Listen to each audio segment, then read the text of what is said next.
Imagine acordar todo dia sem saber se vai ter luz, sem saber se um míssil vai cair perto da sua casa, sem saber se você vai sobreviver até amanhã. Agora imagine que, no meio de tudo isso, a única coisa que te mantém de pé é uma camisa vermelha e preta de um time de futebol que fica do outro lado do mundo. Parece impossível, mas é real. Dmytro Titor tem 46 anos, vive em Kiev, capital da Ucrânia. Está no meio de uma guerra que já dura mais de 3 anos. Ele não consegue assistir aos jogos, não consegue tomar banho, fica até 16 horas por dia sem energia elétrica. Mas ele continua torcendo pelo Flamengo. E quando perguntaram como ele está, ele respondeu: não existe mais uma vida feliz. Essa não é uma história sobre futebol, é uma história sobre sobrevivência, sobre identidade, sobre o que nos mantém humanos quando tudo ao redor desmorona. Se inscreve no canal e deixa o like porque histórias como essa precisam ser contadas. Dmytro Titor não é um torcedor qualquer. Ele torce pelo Flamengo há mais de 30 anos. 30 não é modinha, não é fase. É paixão que atravessou décadas, oceanos, idiomas. E agora atravessa uma guerra. Ele mora em Kiev, a capital da Ucrânia. Uma cidade que muita gente pensa que está longe do conflito, que está em paz, mas não está. Toda semana há ataques massivos com mísseis e drones. De 50 a 100 drones atingem a cidade todas as noites, a infraestrutura foi destruída, não tem água, não tem luz, não tem vida normal. Dmytro trabalha em uma empresa estatal de energia e vive tentando manter o país funcionando enquanto bombas caem. E no meio disso tudo, o Flamengo virou refúgio, virou âncora, virou o que o mantém são. E antes de continuar essa história, eu preciso te contar uma coisa. Se você também tem uma história de vida ligada ao Flamengo, manda para o e-mail nossahistorias10gmail.com, tá aqui na descrição. Histórias reais de torcedores podem virar vídeos neste canal. Agora vamos voltar para a história de Dmytro. 1993. Não tinha internet, não tinha rede social, não tinha transmissão ao vivo de tudo. Dmytro era jovem, amava futebol, amava a seleção brasileira, e um dia ele assistiu a um jogo do Flamengo pela Copa Libertadores. Ele nem lembra qual era o adversário, mas lembra do futebol, do estilo, da camisa vermelha e preta dominando o campo. Ele ficou impressionado. E a partir dali começou a ler jornais. Jornais de papel. Procurava qualquer notícia sobre o Mengão, como ele mesmo chama, e foi se apaixonando. O time favorito dele era o Flamengo de 81 com Zico e o Flamengo de 92 com Renato Gaúcho. Zico virou o ídolo dele. Ele assistiu a um especial sobre o maior jogador da história rubro-negra, e aquilo marcou para sempre. Depois vieram Romário Bebeto, Carpegiani, Zagallo, tudo isso sem nunca ter pisado no Brasil. Tudo isso apenas por amor ao futebol, à camisa, ao que aquele time representava. Pensa bem no contexto. A Ucrânia nos anos 90 tinha acabado de sair da União Soviética. O país estava se reorganizando, tentando encontrar identidade própria depois de décadas sob controle russo. E no meio disso tudo, Dmytro escolheu se conectar com algo que não tinha nada a ver com a Europa. Todo mundo ao redor dele torcia para Manchester United, para Barcelona, para Real Madrid e para os gigantes do futebol europeu. Mas ele escolheu o Flamengo. Escolheu um time brasileiro. Escolheu algo distante, algo diferente. Algo que representava calor, paixão, alegria, tudo que faltava no inverno rigoroso de Kiev. Não foi uma escolha racional, foi uma escolha do coração. E isso, meu amigo, isso já mostrava quem Dmytro era.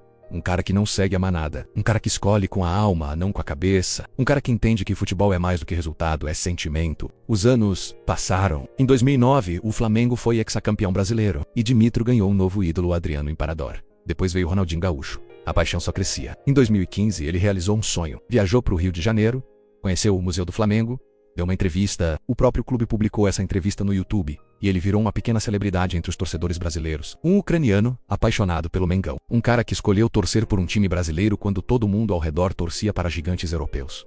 Isso é identidade. Isso é pertencimento verdadeiro. E a partir de 2019, quando o Flamengo começou a dominar a América do Sul com Jorge Jesus, Dmytro viu seu time conquistar tudo. Arrascaeta virou o jogador favorito dele. Gabigol e Pedro viraram ídolos. Felipe Luiz virou um dos treinadores preferidos. Mas foi justamente nessa era de ouro que a vida dele desmoronou. Aquela viagem ao Rio de Janeiro em 2015 foi especial.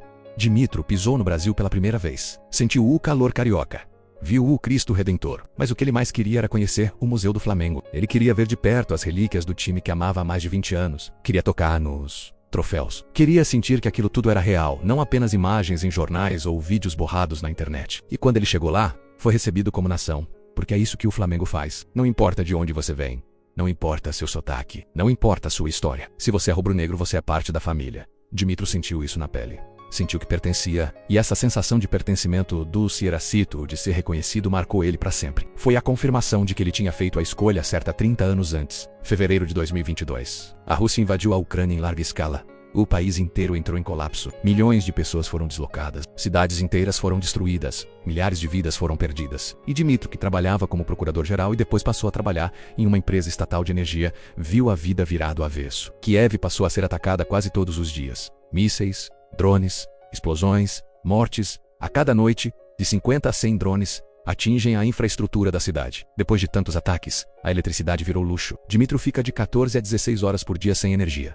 não consegue tomar banho, não consegue viver normalmente dentro de casa, não consegue assistir aos jogos do Flamengo, e ele mesmo diz: esses problemas não são nada em comparação com a vida dos nossos soldados. Todo dia ele vai trabalhar, todo dia ele ri, todo dia ele faz piadas. E todo dia pessoas morrem. E isso é horrível, mas é a guerra. Tenta imaginar o que é acordar sem saber se aquele dia vai ser o último. Tenta imaginar ouvir sirenes de ataque aéreo enquanto está tentando trabalhar. Tenta imaginar ter que decidir se vai para o abrigo antiaéreo ou se vai arriscar e ficar em casa. Tenta imaginar ver prédios destruídos no caminho para o trabalho. Tenta imaginar conviver com a morte todos os dias, toda hora, sem pausa, sem descanso. Agora tenta imaginar, no meio de tudo isso, ainda ter forças para torcer por um time de futebol. Para acompanhar resultados. Para se importar com quem vai jogar, quem vai ser contratado com Envoicer.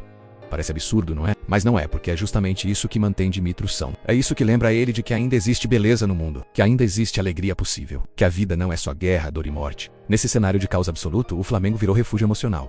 Dmytro não consegue mais assistir aos jogos, não viu a final da Libertadores de 2022, não viu o título brasileiro, não acompanha em tempo real a Copa Intercontinental, mas ele continua acompanhando por sites, por redes sociais, sempre que consegue acesso à internet. Ele tem uma página dedicada ao Flamengo, tem um canal, e sempre que pode ele posta sobre o time.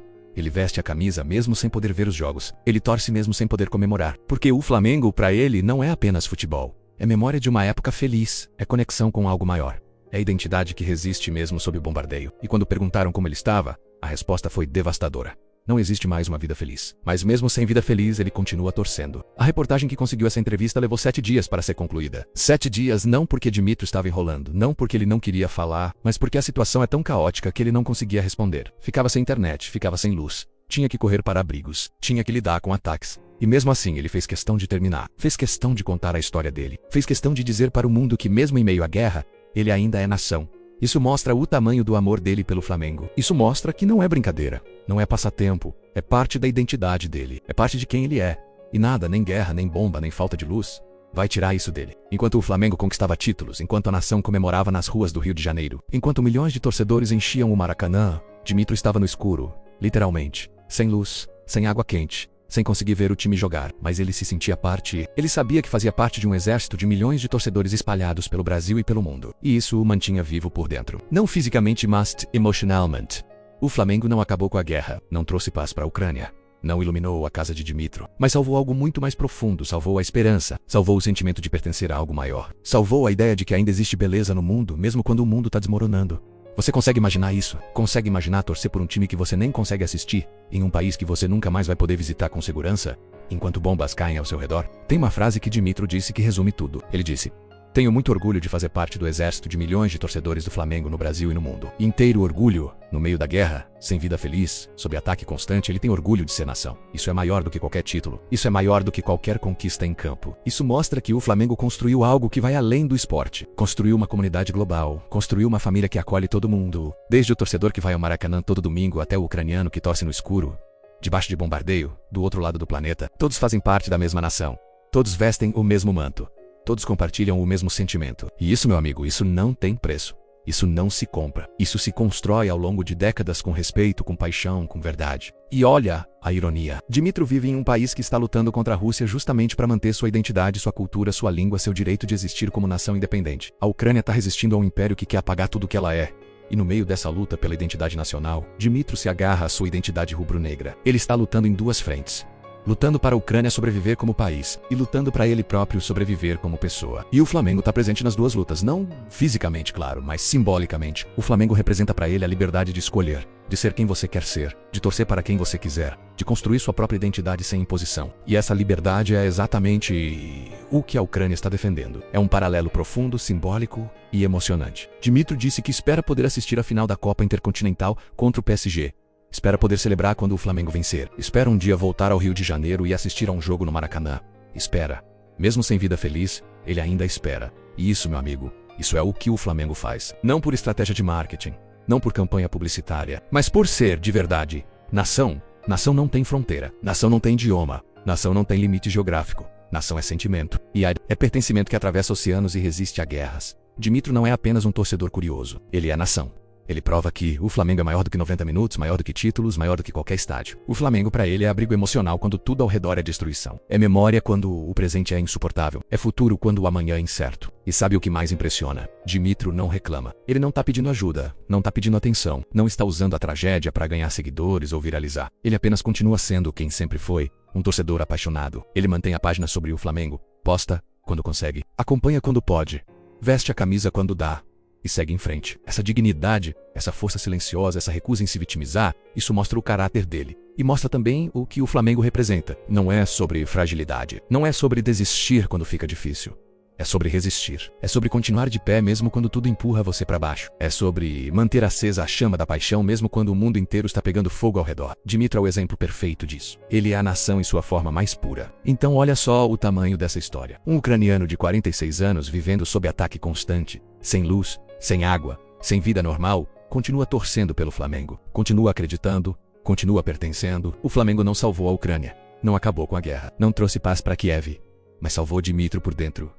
Salvou a alma dele. Salvou o que o mantém humano em meio ao caos. E se isso não mostra o que futebol pode ser, eu não sei o que mostra. Futebol às vezes não é apenas jogo. É abrigo, é identidade, é sobrevivência emocional. Dimitro prova que ser nação não precisa de estádio cheio, de ingresso comprado, de camisa oficial ou de presença física. Ser nação é carregar o manto no peito, não importa onde você esteja. É sentir que você pertence, mesmo estando a milhares de quilômetros de distância. É saber que, quando o Flamengo entra em campo, você entra junto, mesmo que não possa ver. Se essa história te emocionou, compartilha esse vídeo. Manda pra alguém que precisa entender o que é ser nação de verdade.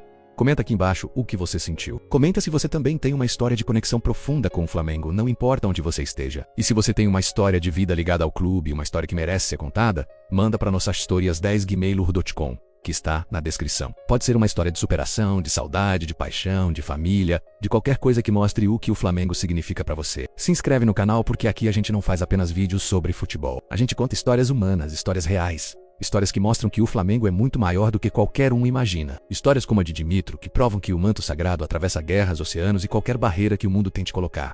E aí, você concorda ou discorda?